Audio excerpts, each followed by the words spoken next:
सिवनी की दुष्कर्म पीड़िता मासूम अब भी नागपुर के अस्पताल में जिंदगी और मौत के बीच झूल रही है। आपको बता दें कि सिवनी की दुष्कर्म पीड़िता की दास्तान ईटीवी ने पल पल दिखाया और उसके बाद पुलिस की तो नींद टूटी ही, साथ ही सियासी दलों ने भी इस मामले में सरकार के खिलाफ मोर्चा खोल दिया और आखिरकार ईटीवी की मुहिम रंग लाई और आरोपी दरिंदा पुलिस की गिरफ्त में है।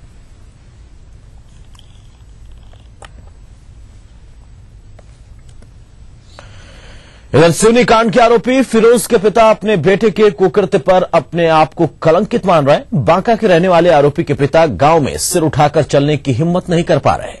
गांव के लोग भी खासे आक्रोशित हैं और आरोपी का समाज से बहिष्कार करने और उसे फांसी की सजा देने की मांग पर अड़े हुए हैं।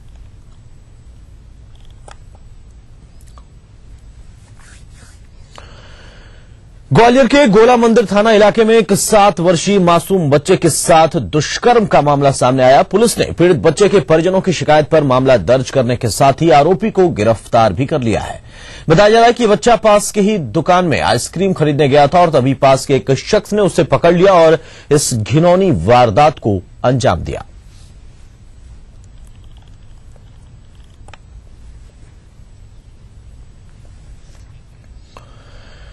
इधर झारखंड के खूंटी में नाबालिग स्कूली छात्रा के साथ हुए गैंगरेप और आरोपियों की गिरफ्तारी नहीं होने के खिलाफ खूंटी में स्थानीय लोग सड़क पर उतर आए। युवक कांग्रेस के नेतृत्व में मंगलवार को दर्जनों युवकों ने कैंडल मार्च निकाला। आरोपी दुष्कर्मियों के खिलाफ कार्रवाई की मांग की गई। बाद में प्रदर्शनकारियों ने स्थानीय भगत सिंह चौक पर भगत सिंह की प्रतिमा के समक्ष कैंडल जलाकर समाज में फैल रही इस कुरीति को खत्म करने की शपथ ली।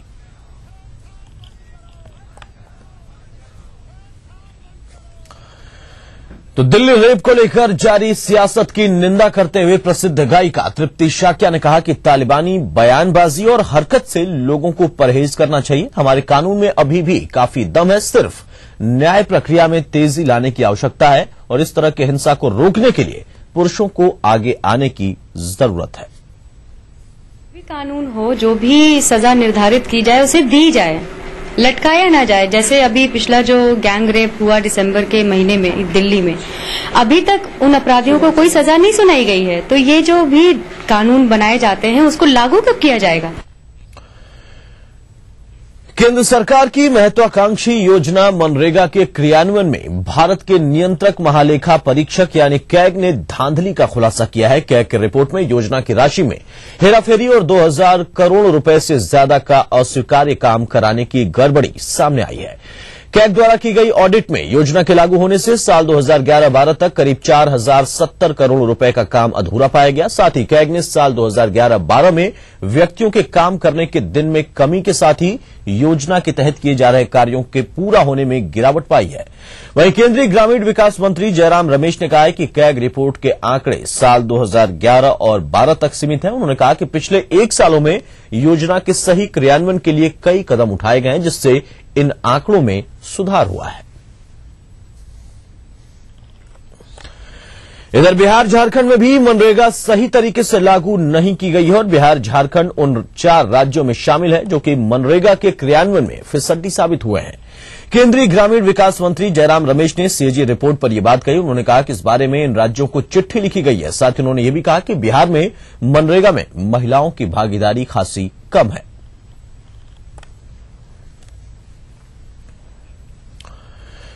इधर संसद के दोनों सदनों में विपक्षी दलों के हंगामे के कारण लोकसभा और राज्यसभा की कार्यवाही 25 अप्रैल तक के लिए स्थगित कर दी गई है। संसद की अगली कार्यवाही 25 तारीख को शुरू होगी। संसद की कार्यवाही जैसे ही शुरू हुई, विपक्षी दल प्रधानमंत्री के इस्तीफे की मांग करने लगे। वहीं कोल ब्लॉक आवंटन पर सीबीआई की रिपोर्ट में हुई छेड़छाड़ को लेकर कानून मंत्री अश्विनी कुमार की बर्खास्तगी को लेकर भी जमकर हंगामा हुआ। इस हंगामे के कारण राज्यसभा की कार्यवाही को 25 तारीख तक के लिए स्थगित कर दिया गया। इधर सरकार के बचाव में आई कांग्रेस ने कहा कि प्रधानमंत्री के इस्तीफे का कोई सवाल ही नहीं उठता है।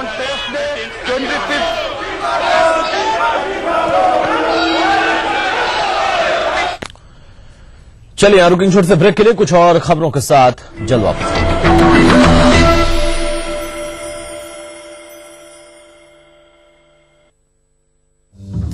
आज जो है मुंबई यात्रा को काफी अगर आपको इस न्यूज चैनल पर दिखाई गई किसी खबर या कार्यक्रम से शिकायत है तो न्यूज ब्रॉडकास्टिंग स्टैंडर्ड्स अथॉरिटी को लिखें। ज्यादा जानकारी के लिए www.nbanewdelhi.com पर लॉग ऑन। नमस्कार, मैं हूं रवि किशन। सेल्स के बाजीगर के ऑडिशन पर आप लोगों से मुलाकात होगी। आप लोगों को मिलेगा मुझसे मिलने का मौका और साथ ही में ऑडिशन देने का मौका 10 लाख की नौकरी के साथ। नोएडा 25 तारीख सुबह 9:30 बजे मुलाकात होगी आप लोगों। Brought to you by Sucam in partnership with Dainik Jagran, associate sponsor Liberty Food Fashion। अगर आपको लगता है कि आप में भी है वो बात कि आप बन सके बेस्ट मॉम सुपर ग्रीनी, और अगर आपको लगता है कि आप दोनों पति पत्नी है बेस्ट कपल, तो अपने एक अच्छे से फुलगैस के साथ और बेस्ट होने की रीजन के साथ हमें मेल करें। आप सबके लिए हमारा ईमेल आईडी है etv@gmail.com। तो देखते रहिए मिसेस भाग्यशाली अब हफ्ते के 3 दिन, सोमवार, बुधवार, शुक्रवार दोपहर 3:30 पे। अब आप पुनः प्रसारण भी देख सकते हैं। जी हाँ, यानी कि हफ्ते के 3 दिन, मंगलवार, गुरुवार और शनिवार सुबह 11:30 पर सिर्फ ETV बिहार झारखंड। इस कार्यक्रम के सह प्रायोजक हैं Sahil study circle, Rajendra Nagar and boring road, Patna. पूरे परिवार का हेल्थ टॉनिक आइडोफोलिन। आप healthy, India healthy. Your dream comes true, NSIBM Jamshedpur. स्कूली शिक्षा पर देखिए हमारी ये खास प्रस्तुति। Little wing school, Krishna Nagar, Booty More, Ranchi. Grizzly Vidyalaya Koderma. NSIT beta Patna Bihar. Vector classes, boring road crossing, Patna. आवारा हूँ या गर्दिश में हूँ, आसमान का तारा हूँ। लेके पहला पहला प्यार भर के आंखों में कुमार, जादू नगरी से आया है कोई जादूगर। ये रातें, ये मौसम, नदी का किनारा, ये चंचल हवा। कहा दो दिलों ने कि मिलकर कभी हम न होंगे जुदा। भूले बिसरे गीत देखना ना भूले।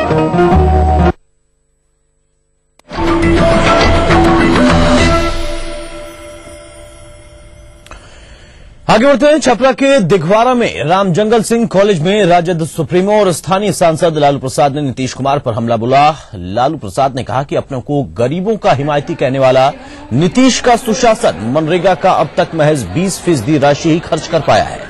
सारे रुपए सरकार गटक गई है। पूर्व सांसद प्रभुनाथ सिंह ने कहा कि जब उन्होंने बीजेपी से नाता तोड़ने की बात कही तो नीतीश ने कहा कि जब हम बीजेपी से नाता तोड़ देंगे तो जाएंगे कहां।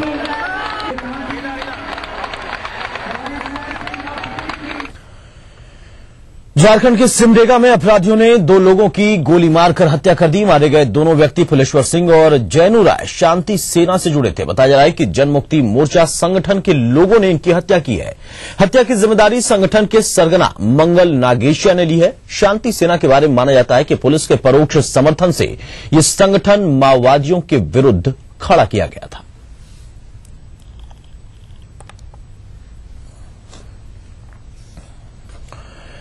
औरंगाबाद के स्कूलों में मध्याह्न भोजन योजना विभागीय अधिकारियों और प्रधानाध्यापकों के लिए सिर्फ लूट खसोट की योजना बनकर रह गई है। आए दिन औसतन 2 से 3 विद्यालयों में मिड डे मील में गड़बड़ी के मामले सामने आ रहे हैं।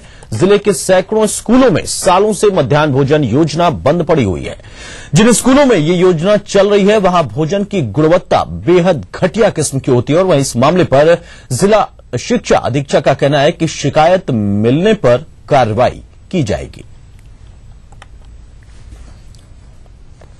मिड डे मील की गुणवत्ता कैसी है इसको लेकर किसी को पनिश नहीं किया गया। आम लोग हंगामा करते रहे, जुलूस निकालते रहे, प्रदर्शन करते रहे। बच्चे कलेक्ट्रेट तक आए हैं इस समस्या को लेकर के।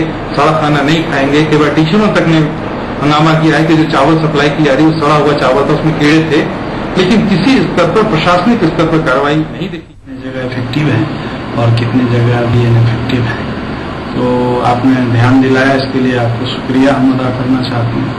और इसकी बहुत जल्द ही हम मॉनिटरिंग करके अगर वो बंद होगी तो उसको हम बिल्कुल शुरुआत।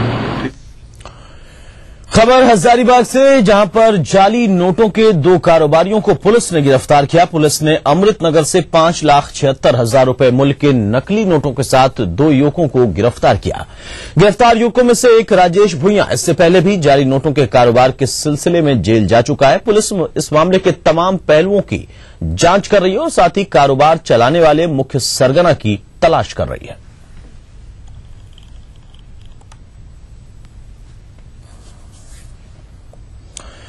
कानपुर के ग्वालटोली थाना क्षेत्र के मकरौबटगंज इलाके में स्थित सीएमएस के गेट पर सरेआम बाइक सवार बदमाशों ने अधिवक्ता प्रशांत द्विवेदी की गोली मारकर हत्या कर दी।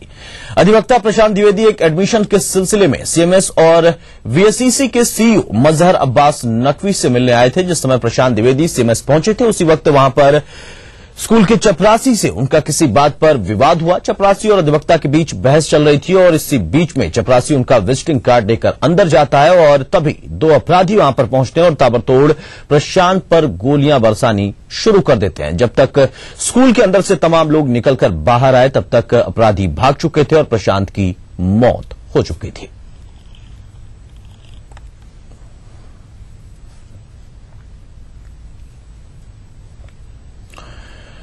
नोएडा की murder mystery Aarushi Hemraj murder case में तलवार दंपति की मुश्किलें अब बढ़ती दिख रही हैं। सीबीआई कोर्ट में सीबीआई के विवेचक के बयान में राजेश तलवारी हेमराज और आरुषि की हत्या के मुख्य आरोपी हैं।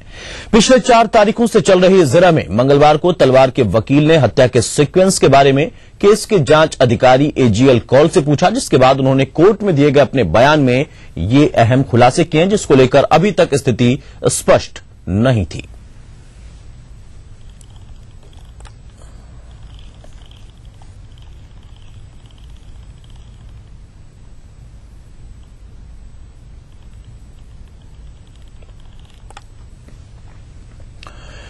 उत्तर प्रदेश के मुख्यमंत्री अखिलेश यादव ने मंगलवार को समाजवादी पार्टी की उपलब्धि दिवस के मौके पर औरैया में एक जनसभा को संबोधित किया। इस दौरान मुख्यमंत्री अखिलेश यादव के तेवर विपक्षी पार्टी बहुजन समाज पार्टी के लिए खासे सख्त दिखाई दिए। मुख्यमंत्री अखिलेश यादव ने अपनी सरकार की उपलब्धियों को गिनाया। मुख्यमंत्री के साथ प्रोटोकॉल मंत्री अभिषेक मिश्रा और औरैया के राज्य मंत्री का दर्जा प्राप्त 2 और मंत्री मौजूद थे।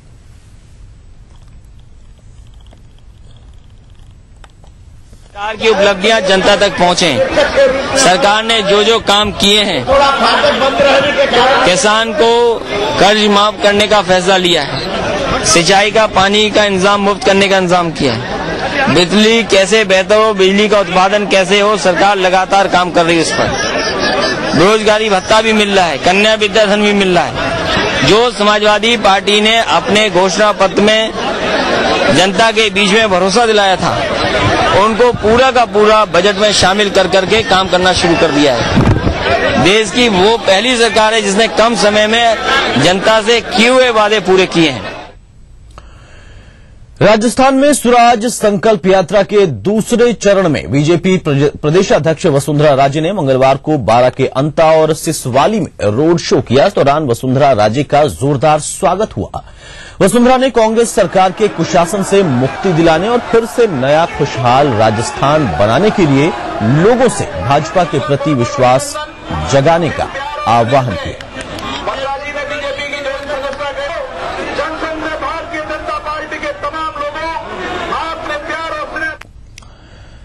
इधर केंद्रीय सड़क परिवहन मंत्री डॉक्टर सीपी जोशी ने मंगलवार को दिल्ली में नेशनल ट्रांसपोर्ट वर्कशॉप का उद्घाटन किया। इस कार्यशाला में राज्यों के परिवहन से जुड़े प्रतिनिधि भी शामिल हुए।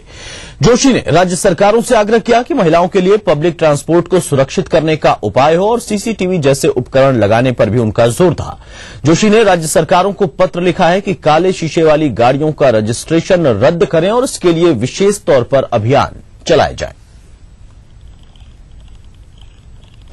गवर्नमेंट को समय समय पर एडवाइजरी देते हैं और आशा करते हैं कि एडवाइजरी हमने दी उसका ठीक ढंग से पालन हो।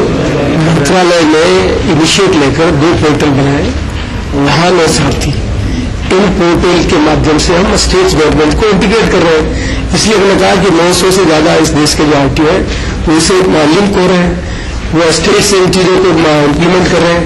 आज जो मोटा डिस्कशन करने का मुद्दा था वो था कि लीगेसी डेटा है, जब डिजिटलाइजेशन करते हैं तो बहुत बैकलॉग का डेटा भी अपडेट करना।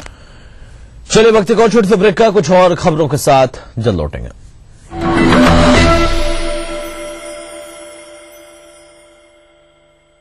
भारत की प्राचीन मौलिक खोज है योग, जो बनाए तन मन का संतुलन, जोड़े आत्मा को परमात्मा से, बढ़ाए शरीर की प्रतिरोधक क्षमता। रोग से बचने का सबसे आसान मंत्र योग मंत्र। देखिए इस समय पर। प्राचीन संस्कृति की पहचान लेकर आज का बिहार बढ़ चला है नई दिशा में, नई आशाएं लेकर, और उस राह पर घटती हर एक घटना करती है असर जनता पर, प्रदेश को देती है नया मोड़, तय करती है आगे की राह। इस तरह बनती है खबर अपने बिहार की खबर, अपना बिहार इस समय पर। इस न्यूज के सह प्रायोजक हैं grizzly Vidyalaya Koderma, world famous for me mobile, mobile for me, little wing school, Krishna Nagar, Booty More, Ranchi, Yamuna Awas developers India private limited, NSIT beta Patna Bihar, चारों खुशबू लाजवाब, मोक्ष अगरबत्ती। आपके सपने बुने हम हैं अग्रणी। बढ़ रही है जनसंख्या, घट रही है जोत, ऊपर से महंगाई का बोझ, विश्व बाजारों में जारी है प्रतिस्पर्धाओं का दौर, कृषि उत्पादन और आमदनी बढ़ाने की होड़। हम बताते हैं आपको कैसे करें कम लागत में अधिक उत्पादन। उन्नत बीज, नई तकनीक और विविधीकरण से बनाए संपूर्ण, समृद्ध और खुशहाल भारत। अन्नदाता देखिए हर रोज सुबह 6:30 बजे। करना घर का काम हो या बनानी हो भीड़ में पहचान, खूबसूरत रहने के नुस्खे भी हैं और फैशनेबल बनने के ट्रिक्स भी। शौक उभारने की पाठशाला भी है और संगनी क्वीन की कहानी भी। ये सब और बहुत कुछ सिर्फ संगनी फॉर टुडेज वुमेन के साथ। कार्यक्रम के सह प्रायोजक हैं पूरे परिवार का हेल्थ टॉनिक हाइड्रोफॉर्मिन। आप हेल्दी, इंडिया हेल्दी। स्कूली शिक्षा पर देखिए हमारी एक खास प्रस्तुति, चारों खुशबू लाजवाब, मोक्ष अगरबत्ती।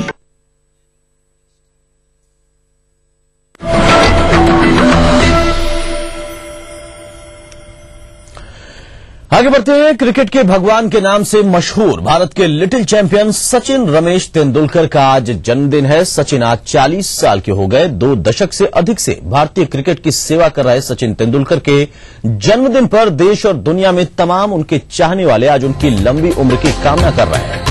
क्रिकेट प्रेमी से ये दुआ कर रहे हैं कि वे लंबे अंतराल तक क्रिकेट खेलते रहें ताकि सचिन के फैंस इनके खेल को एंजॉय कर पाएं। फिलहाल सचिन आज सिटी ऑफ जॉय यानी कोलकाता में है, जहां पर IPL में आज उनकी टीम कोलकाता नाइट राइडर्स से भिड़ने वाली है।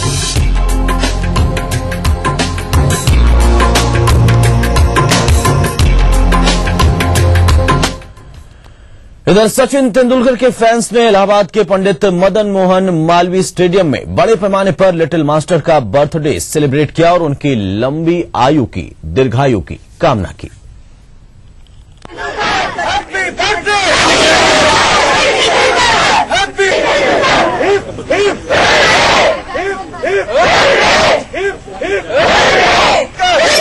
मदन मोहन मालवीय स्टेडियम में हम लोगों ने सचिन तेंदुलकर का बर्थडे सेलिब्रेशन किया और उनकी एक अद्भुत फोटो जो कि हनुमान जी के रूप में बहुत ही अच्छे तरीके से उनको उसमें मिठाई खिलाया गया और बच्चों ने मिलकर उनके बर्थडे को इतने अच्छे से सेलिब्रेट किया। और आज यही कहेंगे कि सचिन तेंदुलकर हजारों साल जिए। Happy birthday Sachin Tendulkar. वहीं कर्नाटक क्रिकेट एसोसिएशन के अध्यक्ष और टीम इंडिया में सचिन के साथी रहे जंबो यानी अनिल कुंबले ने सचिन के 40वें बर्थडे पर उन्हें बधाई दी है। I wish him all the very best and I'd like to welcome him to my club of completing 40. So congratulations, Sach. Have a wonderful day and hope we'll be able to give you a gift of beating KKR. Hopefully by winning.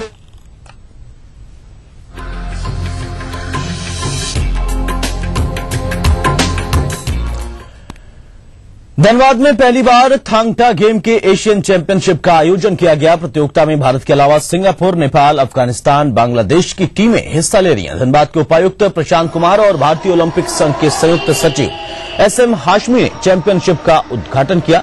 समारोह में मणिपुरी नृत्य की प्रस्तुति ने लोगों को झूमने पर मजबूर कर दिया।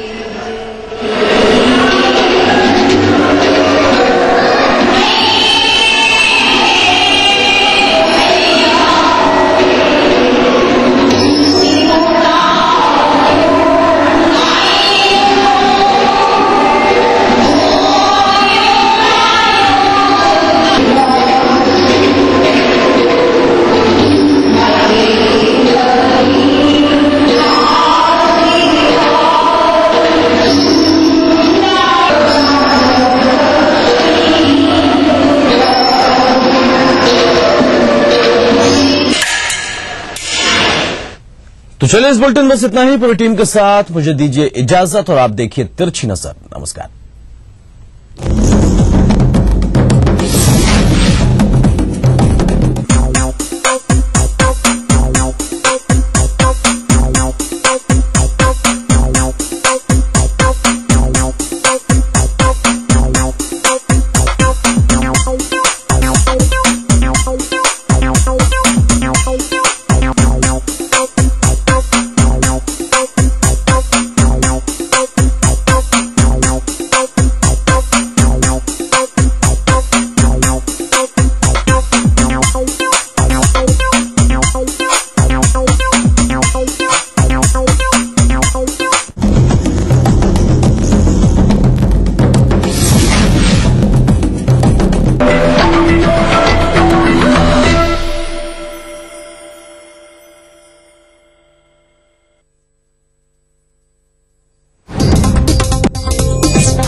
ईटीवी के सभी प्यारे दर्शकों का योग मंत्र में स्वागत है।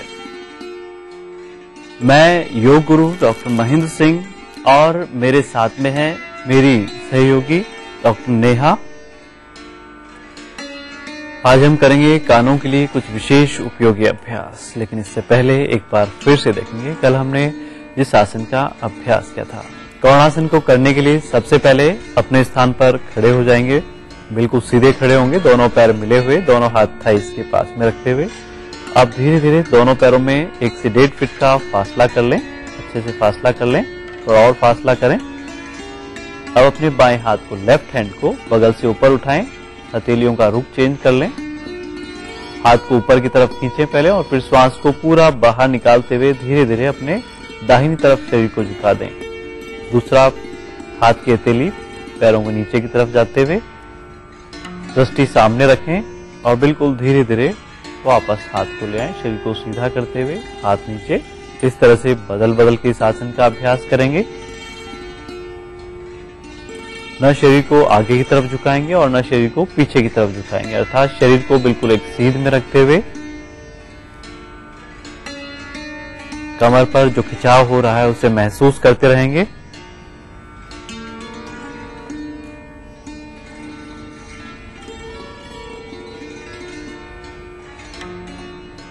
पैर के पंजों की स्थिति को नहीं बदलेंगे, ध्यान रखेंगे। रिलैक्स करेंगे, विश्राम करेंगे। कानों के लिए इस उपयोगी अभ्यास को करने के लिए हम कुर्सी पर भी बैठकर इसका अभ्यास किया जा सकता है। किसी भी एक समतल स्थान पर बैठकर भी इसका अभ्यास किया जा सकता है। सबसे पहले अपनी दोनों तर्जनी अंगुलियों को धीरे धीरे कानों के अंदर ले जाते हुए इस तरह से गोल घुमाएंगे। दोनों कोहनियों को साइड में रखेंगे इस तरह से। रीढ़ की हड्डी को बिल्कुल सीधा रखेंगे और ध्यान रखेंगे अंगुलियों का प्रेशर ज्यादा कान के अंदर नहीं देंगे, बिल्कुल धीरे धीरे आराम से करेंगे। क्लॉकवाइज और एंटी क्लॉकवाइज तरह से करेंगे। अब धीरे धीरे अपने कानों को हाथ की हथेलियों से बिल्कुल धीरे धीरे नीचे की ओर खींचेंगे और धीरे धीरे ऊपर की ओर खींचेंगे। ज्यादा तेज कानों को नहीं खींचेंगे, बिल्कुल धीरे धीरे नीचे की ओर और बिल्कुल धीरे धीरे ऊपर की ओर खींचें। इस तरह से 3 से 4 बार इस आवृत्ति को दोहरा सकते हैं। अब तीसरी प्रक्रिया, दोनों हाथ की हथेलियों को कानों के ऊपर लगाते हुए कुछ सेकंड्स के लिए हल्का सा दबाव बनाए रखेंगे हाथ की हथेली का कानों पर। 10 से 15 सेकंड इस तरह से रखने के बाद बिल्कुल धीरे से रिलैक्स कर दें। इस तरह से 3 बार दोहराएं इसको भी।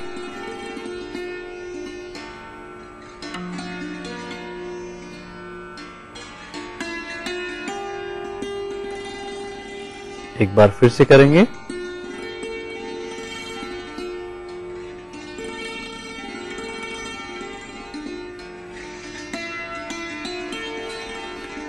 रिलैक्स करेंगे। विश्राम कानों के लिए बेहद उपयोगी है सूक्ष्म व्यायाम की छोटी सी क्रियाएं।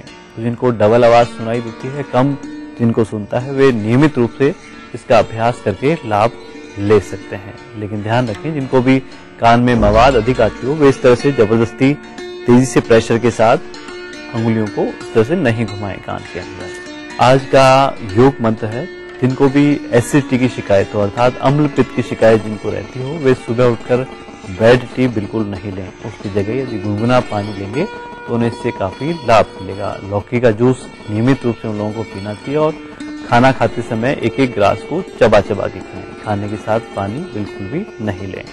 तो आज के लिए बस इतना ही। कल हम फिर हाजिर होंगे एक नए योग मंत्र के साथ। तब तक के लिए नमस्कार।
संग तुम्हारे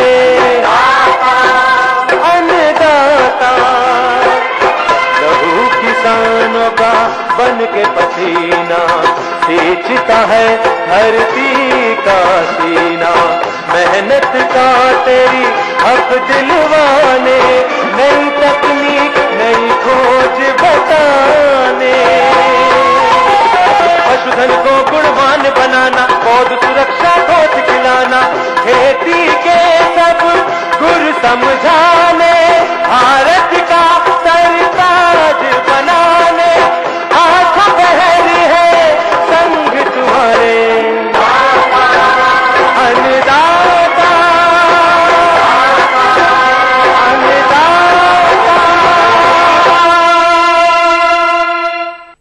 नमस्कार।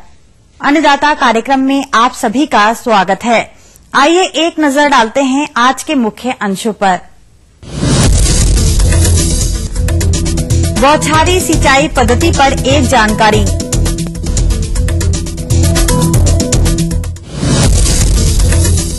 गर्मी के मौसम में मौन बक्सों का किस प्रकार से करें देखरेख एवं प्रबंधन।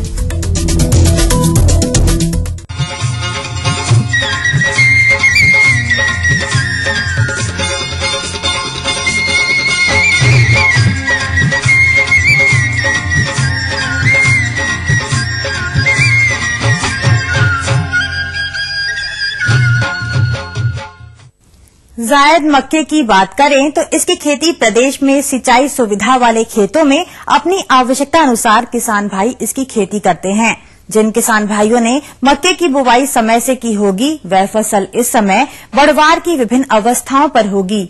चूंकि यह अवस्था फसल की संवेदनशील अवस्था होती है, क्योंकि इस समय फसल पर विभिन्न प्रकार के रोगों का प्रकोप होता है और यह भी देखा जाता है कि बहुत से किसान भाई जानकारी के अभाव में इसमें लगने वाले रोगों का नियंत्रण नहीं कर पाते हैं, जिसके कारण रोगों के प्रकोप से फसल काफी